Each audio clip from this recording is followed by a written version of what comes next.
What's up, Roxstars? It's Rox, and I'm coming to you today with a review for Love and Hip Hop Hollywood, Season 3, Episode 2. So let's get to it, shall we? Alright, you guys. First up, Brandy and Minnie Teeth Max. Child, they happy again. And before I get started on Brandy and Max's story, you guys, Max's mouth makes me sick. Like, that's no shade. I really have Max to thank for me going to get my braces, because I can clearly remember editing one of my videos and my teeth looked all crooked, and I was just like, I can't be talking about people's mouths and my teeth ain't right, you know. So he was actually in my mind when I made my appointment to go see my orthodontist. So thank you, Max. So let me return the favor. I don't really know what's going on there. Like, I know they can afford to get this mouth fixed. Why does he insist on walking around like that, you guys? It like looks like they're going bad. Like, they almost look discolored, like they're rotting out or something. And every time I talk, the camera angle, I don't know if it's that or what, but it just be all just a oh my god. Somebody on Twitter said last night that they think that he sucks his thumb, and I was like, please, not the grown man sucking the thumb, y'all. I mean, just like this. Y'all know people that suck their thumb, boy, that shit get good to them. They get all in the zone and they just be like this. Look, rubbing their shirt. Anyway, let me get back to that story. So Max said he been working hard. He got 27 G's. He bringing home to Brandy, and this is gonna be for Brandon. You know, Brandy. Yay, Brandon! This is for you. You guys ever look at her expressions? They are alarming. Like, I was just like, what? Oh my god. Anyway, why they let the baby take the fucking money? I'm just like, ugh, you can tell these new niggas, I'm telling you. Old school, we don't let babies touch on no damn money. You know how many people didn't touch that fucking money? You know, the baby's throwing it and Brandy throwing it, you know, making it rain in the fucking nursery room. I just wish that Max would take a cool 10 G's of the 27,000. You know, that's still a nice little nest egg, $17,000. Put that in the bank and fix up the grill. But like they said, it's Brandon's money. So he puts Brandy in charge of making sure that she put the money up. She says she gonna invest it in a CD, child, I guess. Wouldn't nothing be a better investment than fixing Minnie Teeth Max's mouth? Say that shit 4 times fast.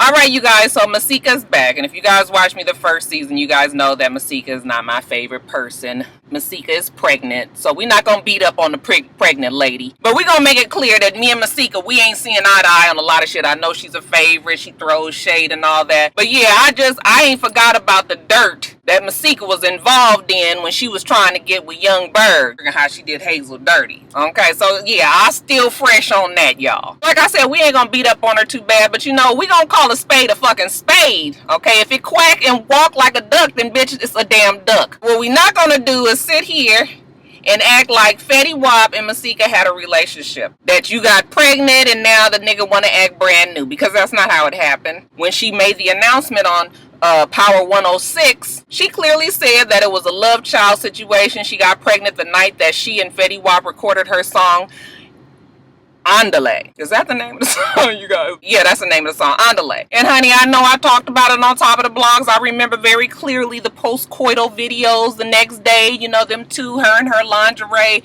them laughing about, you know, them making the music and, you know, them fucking on each other. They didn't say that per se, but she's in her fucking lingerie and it's the next morning. So what do we deduce from that? But you get on Love and Hip Hop Hollywood and then you want to present the shit differently. See, this is, I'm sorry, we ain't gonna let you get away with it, Mo. You and Masika can pull this shit all day if you want, but we know the truth. I know that the baby is growing in her, and sure, I'm sure she loves her baby. There is a special connection you have with a child that's growing within you. I'm not forgetting about any of that. But babies don't rewrite history. And I have a feeling that this fucking storyline that she's going on with is gonna go on all season, you guys. So I'm just like...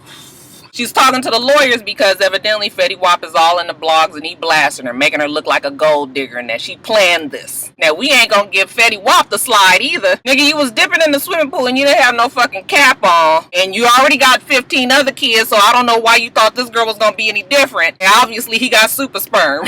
Shit. But Masika wants the nigga to step up, okay? She says that she wants her baby to have the world, okay? And it wouldn't be fair for her not to have a relationship with him, but she hears them all on the radio deal for all the rest of the world to have a piece of him. Okay, so she's just trying to make sure that Fetty Wap is there for her baby child. Masika might have changed, but when she got pregnant, bitch, she heard nothing but the damn cash register sounds. Cha-ching! She hit the damn jackpot. She know it. Fetty Wap's dumbass know it. You know it, and I know it too. And that's why we are where we are right now. Okay, nigga, fuck you, pay me. Now, later on, she has the girls over, Nia and Moniece, you know, so they can commiserate on their respective dogs. Soulja Boy and, Fetty Wap. Again, Masika says all she wants is for him to take care of their child and for him to respect her. Okay, so that ain't asking too much. But enough about me. Moniece, what's this I hear about you? Supposedly you fucked Ray J. Well, this is when we hear the story that back in the day, Moniece and Ray J had some sort of relationship. Let Moniece tell it. She fucked on him a few times. They had a good time. And now Princess is mad about it. And she decided to spill the beans on their past relationship because, she called Ray J Raymond once when Princess was around, and Princess said that wasn't his real name, and now she mad because Moniece calls him Raymond, and they got this big beef going on. I was just like, you know what, Mona, bitch, we ain't fixing. Really? We having a full-scale beef over a motherfucker's name, nickname, or whatnots? When did they fuck each other? Why we ain't heard about it? Now, we done got the 3 seasons. They might have mentioned something about it back in the day, but it was never this clear. And why the fuck is we mad now? Like, it don't make no sense. The wackest beef in love and hip-hop history. You guys just stupid. But whatever, Moniece, she say that she gonna let the whole world know because Princess fucked up when she got mad at her. And that's just what it is. Okay, now Princess, we see her later on in the scene with that stupid ass Jason Lee. I said, Mona.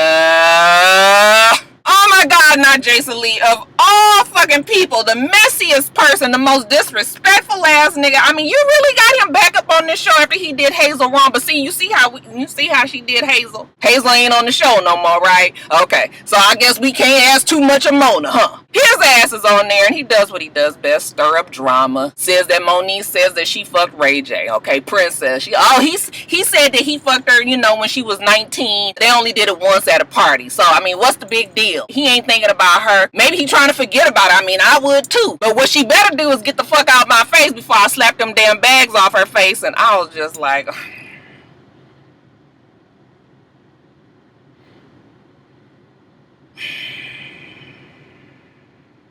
What I do know is Princess better not let this engagement shit get her fucked up. Moniece has got crazy strength, and I'm not talking about crazy like mad strength. I'm talking about crazy like genetic strength. The bitch is crazy. She will fuck Princess up. I do believe that. And then just to drive the screw in a little further, Moniece reiterates with Tiara how she gonna fuck Princess up when she sees her, okay? That she fucked Ray J back in the day, and now Princess mad. Tiara's just like, I don't even understand why y'all mad at each other. Shit, we all fuck Ray J. Let everybody tell it, obviously. But honey, Moniece was on a run, okay? The bitch ain't got nothing. She ain't got nothing but a stomach full of cum, okay? You don't even have a baby. I'm just like, no, what's the logic? Like, they not married. Normally, the regular order that is supposed to be, in God's eyes anyway, is first come love, then come marriage, then comes Princess with a baby carriage, okay? But y'all got the shit all fucked up. And then you got the nerve to put it in front of it like she doing something wrong. Yo, I promise you, I can't. Now, speaking of Princess, it's Ray J and Princess's engagement party, and everybody is there, all their loved ones. Princess can't get fully involved in the damn engagement party because she still got that prenup on her mind, Ray J. Oh, just let God do it. I was like, let God do what, Ray J? I swear I love me some Ray. Brandy's there. Brandy Norwood, that would be. And I swear, child, Brandy love her some Ray J as well, okay? If don't nobody else on this earth loves Ray J, it is Brandy. Brandy is able to see the soul, the inside of Ray J that the rest of us ain't been, we ain't been privy to. And I guess that's how it should be between brother and sister. I love my brothers to death too. It's all about family, right? So Brandy pulls Princess away. She want to talk to her real fast, you guys. And Princess, she tells her how she upset about this prenup thing. Brandy said you need to talk about it, with both Ray and my mom. Brandy trying to keep her distance out of that thing because she know how Sonya do. Sonya don't play that shit. But what I was more concerned about was the fact that Princess asked Brandy to be her maid of honor, and I was like, this took me back to the first season. Y'all remember when Ray J's assistant, what was that child's name? The one that was punching the walls and shit? Remember when she said that Princess don't have no friends, so that's why she tells all her business to old girl, and old girl was running back and telling Ray J all the shit? That was fresh in my mind when Princess asked Brandy to be her damn maid of honor. Now I'm sure they close enough or whatever and whatnots, but you ain't got no ride or die true blue, you know, ace boon coon homegirl that you can ask to be your maid of honor. And like, see, this is right here is what let you know that maybe Princess might not have too many friends, okay? And maybe that's why, you know, Princess made some of the moves that she's made in the past. But I mean, okay, maybe her and Brandy are like sisters. Anyways, the party, we got Ray J and Minnie Teeth Max talking. Ray J says he admires that, you know, Minnie Teeth Max was able to stay with Brandy's stupid ass for as long as he's been able to do it. He asked him, did they have a prenup? And Minnie Teeth Max says, no, we ain't had no prenup, because if you get a prenup, that means that you guys don't really trust each other. I was just like, first the fuck of all, Max, you and Brandy probably ain't had no fucking money back when you got married, and that's why there was no prenup, because there was no need, okay? You was equally yoked, okay? Broke, get broke. That's what he needed to say if he was keeping it all the way real, okay? But what is the whole mess with this I don't understand why people be so upset about prenups. It's usually when one got way more than the other one, and the other one is just pissed the fuck off. It's a business transaction. Marriage is a business these days, okay? We all want to get on the whole love and, you know, all of that, but I mean, proof has shown that shit don't always last. So I'm going to take what I brought into this. Okay, we can even negotiate how I might be able to take care of you in certain ways. But bitch, you ain't taking half. Okay, unless that's what we agree on. But it's going to be a prenup. I don't see what the problem is. And like Sonya said, if you don't get no fucking divorce, then it won't even matter. Bottom line is Minnie Teeth Max and Brandy ain't got Norwood money either. So his opinion in this is really null and void. And Ray J knows that. I don't know what kind of earthquake it's going to be or what kind of number it's going to be if I don't get Princess and get her to sign this contract. So, you know, as the party is wrapping up, you know, and they get Minnie Teeth Max to give a toast, okay, to the happy couple. Then they turn it over to Ray. Ray J says he ain't never been this happy in his life, you know, and he was just thinking, you know, about this prenup. Everybody was just like, oh, God, here go this nigga with this shit. It was the same kind of reaction like when you be at church and somebody slip and say a bad word, don't nobody know what to do. I was cracking up. If I say I want to marry you and I want to spend the rest of my life with you, then that's it. So I got like this prenup in my hand and I'm just going to tear it up. I'm just going to rip it up and that's it. Baby, Sonya was like, nigga, you can tear up that prenup all you want. As a matter of fact, I can roll in a whole case of prenups and you can get a fucking industrial size shredder and shred all the motherfuckers up. I bet you on the day that you get your ass down that aisle that it will be a prenup signed. I was like, I know Sonya. She says she ain't fixing to have no bullshit up in here. Ray J will be signing a prenup. I do believe that. Now later on, Ray J hit up Soulja Boy, okay, because he got a business proposition for him. You guys know Soulja Boy. He all business, you guys. I mean, we're not gonna deny that Soulja Boy has been successful in the past. Okay, he says he got a new album. Him and Nia, you know, everything is good. Life is good. He neglected to mention his $400,000 deal, you guys. I know, post Soulja Boy. He ain't, you know, he richer than me, so whatever. Ray J tells Soulja Boy that during a moment of clarity, he had this vision of a business venture. Listen, I'm gonna keep it real with you. This music thing ain't gonna last forever. So I gotta create a new hustle in the long run for the longevity in my life. Niggas, they always be putting extra words in there. I'm thinking like, nigga, forever was a long time ago. Music business been over for Ray J. We not down in his electronic bike, Raytronics. It's electric, so it's good for the earth. I'm thinking like that should be his damn slogan. Soulja loves it. Ray J is glad that Soulja loves it. It's about to get crazy and it's about to get... I swear I love Ray J. So you guys, Willie Taylor and Shanda, y'all, I was watching their story last night, and I you know, I'm usually a good judge of character, and I was watching and I was like, now this ain't quite like the Frost, because we could tell right off the bat that the Frost was lying. Something tells me that this story ain't that far from the truth, you guys. It's something in their reactions, it's something about the hurt and the fucking I am so over it look in Shanda's face that makes me feel like Willie Taylor really has been out there and the nigga got caught up. So I won't say that they selling out their marriage, but they for sure are airing their dirty laundry. I was like, Shanna, girl, you sure you want to do this? Okay, but I guess maybe they getting a few dollars from it, so whatever. Shanda, you know, she trying to get it out of Willie Taylor. What have you been doing? What's been going on? You know, he's sticking to his story like niggas do. They ain't, unless they get caught red-handed, and I feel like the text message and the picture should be enough red-handed, but you ain't caught the nigga in bed, so he gonna deny it. When she brings up Kaisha, you know, he was like, Kaisha who from Chicago? What the fuck she doing in LA? You can't running up to my wife with this bullshit. She dared to bust your ass. That's what the fuck she doing, Willie Taylor. Quit acting like you don't know what the fuck is going on here. He big and bad. Well, you know what? Tell her to call me. Oh, nigga, I got one better for you. She right outside the door. We can go out there and talk to her right now. So now Willie Taylor got to get himself together. You know, he's still like, I ain't done nothing. It's all good. I can talk to her, whatever. But you know, inside his stomach, that nigga's stomach was bubble guts and then all upset and twisted and turning. He was nervous as fuck. When they walking out there, he looks at Shanda and he says, before we go over here, I'm just going to say I'm sorry before I even say anything to her. That right there let you know that the nigga lying. Damn, Willie Taylor. So he does what most people do when they, you know, get caught. They try to put it on the other person. So you looking for attention, huh? Why are you here? Don't nobody care about you. Don't nobody think nothing about you. You a hoe and what? See, let me tell you what gets on my nerves about when motherfuckers get caught. When you get caught and you know you caught, and really it ain't no way to get out of getting caught like this, because some tell me it's way more receipts that's gonna come about.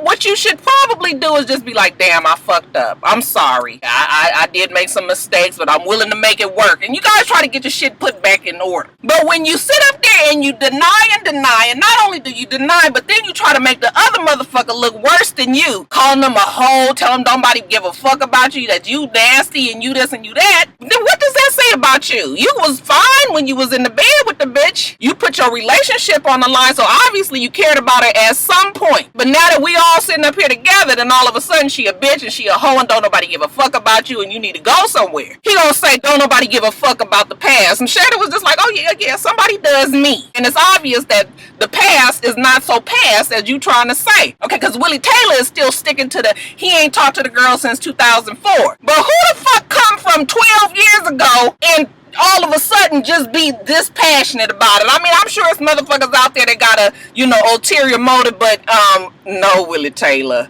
No. All I'm saying is, you know what? Marriages go down the drain all the time. Shit happens, okay? That's fine. But don't act like the other motherfuckers any worse than you, okay? Because you really the married one. So if we had to really talk about who was the worst here, it would be Willie Taylor. This bitch don't owe nothing to Shanda. I was sitting up there like, oh, he getting on my y'all, let me bring it down. These motherfuckers ain't gonna kill me today. But I tell you, I was so irritated with Willie Taylor because he was just like, what she think I'ma do? Leave my wife for 10 years and come be with her? I was like, nigga, you left your wife every time you laid with her ass, alright? Stop it, Willie Taylor. So now the shit is bad. He knows he fucked up. You know, he full of sorries and all of that. Shanda is still pissed. She already know that he lying. She just want to know the truth. He says he didn't intend to hurt her, but what really happened was Kaisha got in touch with him because her mother died. And, you know, he was just like, oh, I'm sorry to hear that. You know, why don't you hit me up? And Shanda was just like, so what you do is you send her a whole bunch of texts and new texts of yourself. He's still sticking to the 2004 story. Shanda knows that ain't true. But she wants to give her husband the benefit of the doubt. I'm sure she loves him. But, yeah, this is some bullshit. And we need to get to the bottom of this. So, you know what? Willie Taylor ain't really got too many choices right now. We gonna sit down again, try to talk like some civilized people, and get to the bottom of this story. He gonna do what he gotta do. He don't want to hurt her no more. Why? Now Shanda, she meets with her girls, Nikki and Brandy. You know, she just needs some girl time, kind of run it off of them what happened. Okay, Brandy over there like that. Why her face look like... She tells them what happened with Kaisha, you know, Nikki. Well, you know, even though you guys was going through some things, you know, you still owed it to you to talk to you about it because, you know, the bitch don't owe you nothing. I was just like, that's it in a nutshell, okay? Shanda tells them that she gonna sit down with them all over again and they gonna try to get to the bottom of it. Well, you know, that's your man and I'm sure you're gonna be able to figure it out because you know how your man will react and everything. But what if she is telling the truth? What are you gonna do then? That is indeed the big question. So the second meetup, we hoping that we can get some clarification this time. Kaisha says that they've been involved with each other on and off for the last 10 10 years. Willie Taylor maintains that this shit just started back up when he sent the text messages to her, after Mom Dukes died. And again at the table, you guys, Willie Taylor is over talking Kaisha, not letting her get a word in. He's yelling at her, what do you want? What you trying to do here? Why are you here? He's just trying to confuse the matter, okay? Now, we can't ignore that Kaisha's ass is fucking wrong too, because I've told you guys plenty of time that I can't stand a motherfucker that kiss and tell. Now, you was fine fucking on him for all that time, on and off. You knew his ass was married, and you knew his wife was pregnant, like you say you lost this baby or whatnot from the stress. You knew all of that, and you was fine, but now you get up here and, you see the motherfuckers on a TV show, and you decide you want to tell your side of the story, like, see, I don't like that either. You run telling that, and that shit ain't cool either. So, you know what? I got a good fuck you for Kaisha as well. But we're talking about Willie Taylor right now. He's still sticking to his story like white on rice. Even when Kaisha got exact dates, bitch, she said she was with Willie Taylor on December 12th, 2015 at the Red Roof Inn. I said, bitch, not the Red Roof Inn. Like my Roxstar said on Twitter last night, where the damn sheets are crunchy and you get pregnant from the fucking toilet stool. Red Roof Inn?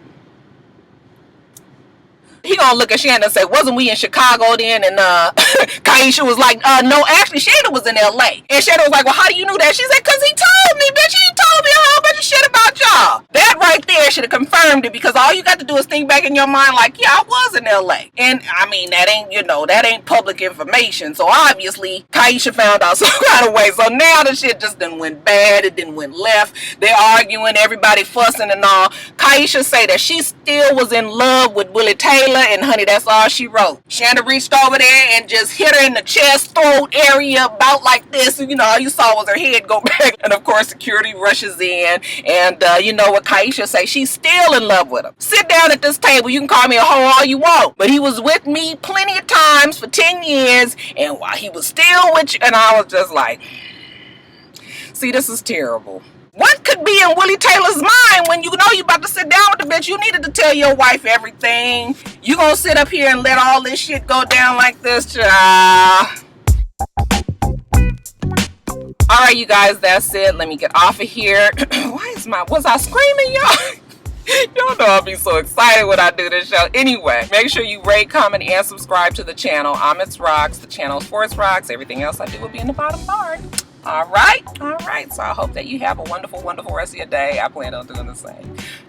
Until the next time, Roxstars. Bye.